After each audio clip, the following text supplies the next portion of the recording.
Soloveichik, I want to just begin by asking you to elaborate on one of the propositions that you derive from Sukkot in the first meeting, the biblical meeting. The proposition that actually wealth and luxury is more difficult than affliction and poverty. Well, this is the central concern of really all of Devarim. Moses says on the brink of the promised land that God did not give you eyes to see and ears to hear until this day. And what that means is that the reliance upon the divine was obvious in the desert. Of course, that didn't stop them from rebelling and kvetching in the desert too. Not me, I'm a Levite, but the rest of you people. But that said,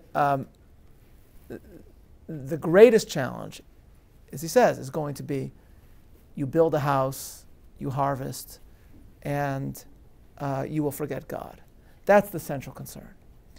And it's a concern that speaks incredibly profoundly to us today, because we live in an age of abundance, and as many people have both commented on or even written whole volumes on, there's a book called The Happiness Paradox, that even as all aspects of human wealth and acquisition and health and achievement have gone up, people have gotten less happy and have believed their lives less meaningful.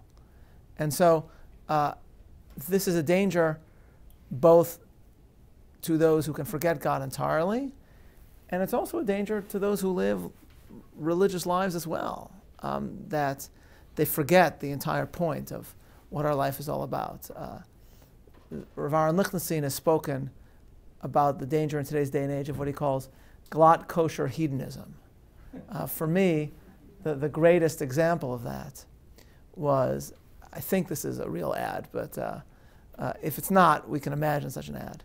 That was in one Jewish newspaper during the 9 days before Tisha B'Av, before the 9th of Av, when traditional Jews don't eat meat. And so restaurants actually publish their 9 days menu to show people the delicious food that they'll be offering that will still be meat-free. And one ad actually from a restaurant said on top, "Now you can enjoy the 9 days." Okay. So even ads that don't say that are saying that, right? Meaning that's what all the ads are saying. Don't worry, you're not going to suffer. We have, this year there was the incredible, what was it called?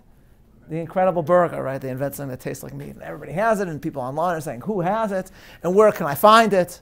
You know, as if we're, you know, suffering the most incredible hardship by giving up meat for not even 9 days, a couple days. Now, I only eat sushi, so I was fine. So, but this is what Rav Lichtenstein means when we talk about glot kosher hedonism, and it means something, to some extent, even more frightening than merely just forgetting God in a secular sense. It is forgetting God even as we are obeying the dictates of God, or forgetting the very meaning of what these rituals are supposed to, allowing abundance to lead to a situation in which we perform all these rituals in obedience to God while really forgetting God. So that's a danger that speaks to us profoundly today in Israel, which is, thank God, a much more prosperous country than it once was, and certainly in the United States of America.